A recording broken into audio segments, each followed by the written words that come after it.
안녕하십니까, 김종래입니다.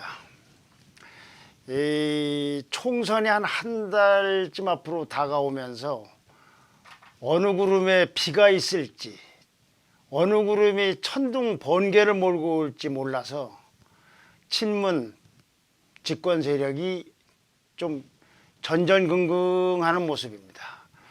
오늘 아침에도 그와 관련돼서 눈에 확 띄는 소식이 몇 개 전해졌습니다. 그 중에 하나가 친문 세력이 마스크 안 사기 운동을 시작했다는 겁니다. 지금 코로나 때문에 그저 약국마다 어디마다 그냥 이 마스크를 사려는 사람들이 장사진을 이루고 마스크를 못 구해서 발을 동동 구르는 게 우리나라 전국 방방곡곡에서 벌어지는 일들입니다. 이것 때문에 그냥 마스크 생산하는 업자들이나 뭐다 해서 지금 전반적으로 총 비상이 걸린 상황인데, 아니 마스크 안 사기 운동을 한다는 겁니까? 그 전문가들은 마스크를 사라고 하고, 나라에서도 한때 마스크를 하는 것이 손 닦는 거와 같이 가장 중요한 예방착이라고 해서 하고 있는데, 이걸 속된 말로 하면 개무시를 하고 있는 겁니까? 그러니까 소득 주도 성장, 탈원전, 기타 이렇게 새로운 뭘 하더니 드디어 이제 친문 세력이 친문 의학까지도 만드는 거 아닌가 싶은 생각입니다. 그런가 하면 또 하나는 정치권에서는 서울의 강서갑에서 금태섭 의원이 경선에서 탈락했습니다. 이분은 조국 임명에 비판적이었고, 그리고 공수처법 표결 때 기권을 내서 좀 친문에게는 미운 털이 몇 개 있는 사람입니다.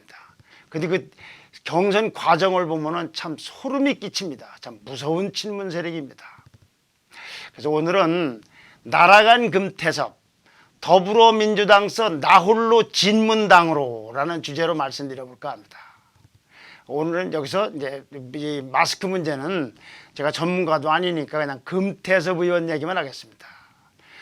이 경선 과정을 보면요, 당초에는 정봉주 전 의원이 간다고 했다가, 그 다음에 김남국 변호사가 간다고 그랬다가, 또 뭐 조국 프레임이 어쩌고 해서 이제 좀 친문 색깔이 좀 엷은 강선우 전 부대변인이 갑자기 거기에 경선 나가라고 투입이 됐습니다. 이 강선우 부대변인은 저하고 TV조선에서 패널로도 종종 같이 한 적이 있는데, 뭐 아주 엷은 친문이라고 할까요? 그냥 뭐 진보 패널이고 진보 쪽에 있는 분이지, 그렇게 뭐 아주 그냥 열성당원은 아니었던 사람 같은데, 아니 이 사람이 거기에 경선에 투입된 이제 단 일주일 만에 얼마나 얻었냐? 65%를 놓고서 금태섭 의원을 제꼈어요.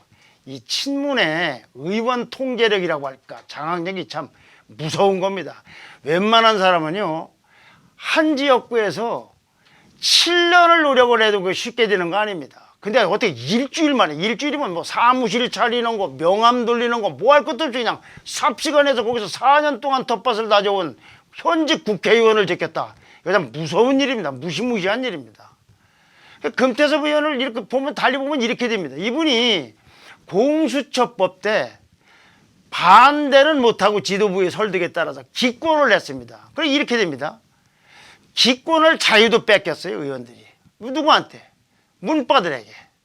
그런가 하면 저 멀리 대전 동구에서는 이 황운하 전 울산청장이 있죠. 울산시장 선거에 개입했다는 혐의로 지금 기소되어 있는 분입니다. 기소되어 있는 분이 난 선거에 나온다는 것도 어이가 없지만은 여기도 경선서 이겼어요. 이거 누구 힘이겠습니까? 문바 힘입니다. 자, 이렇게 저런 과정을 거치고 또 그리고 전략 공천을 받고 해서 지금 이 민주당의 구성원들이, 공천받은 의원들이 청와대 출신, 아니면 영입파, 새로 영입해 온 분, 아니면 대선 캠프의 출신들, 이런 사람들로 꽉꽉 채워지고 있습니다. 누가 그럼 나갔겠습니까? 비문입니다. 그것도 진문이 아닌 분들, 친문 중에서도 아주 핵심인 진문, 이런 사람들이 아닌 사람들은 거의 몰사가 되어 있습니다.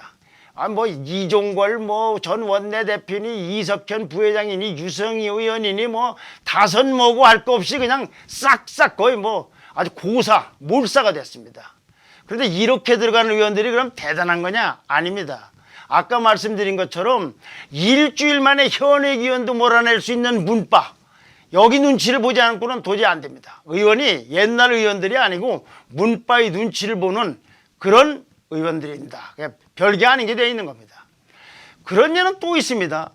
얼마 전에 조국 수호당이라는 것이 출연한다고 예고가 되어 있습니다. 저는 정당이 무슨 가치, 노선, 이념, 정책 이걸 추구하기 위해서 모인 이런 결사체로 알고 있지, 어떤 한 사람을 수호하기 위해서 조국 수호를 하기 위한 당이 나왔다. 이것도 이 문바들만이 알 수 있는 아주 독특한 이 관점이 아닌가 싶어요.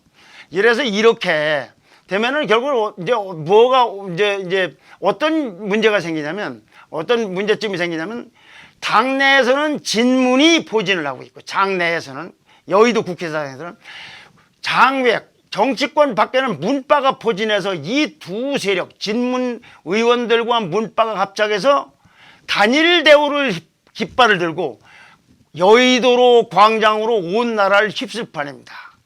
문주주의, 친문이 주인이 되는, 민주주의가 아니라 친문이 주인이 되는 문주주의의 광풍이 예고가 되고 있는 겁니다. 어디까지를 휩쓸고 다닐지 모르겠습니다. 그에 따라서 자연스럽게 지금도 청와대 정부라고 하지만 청와대가 국정을 완전 독점을 할 겁니다. 당정청 균형은 이제 완전히 지금도 형편없지만 거의 실종될 겁니다. 아마 사법부도 그 영향권에서 자유롭지 못할 겁니다.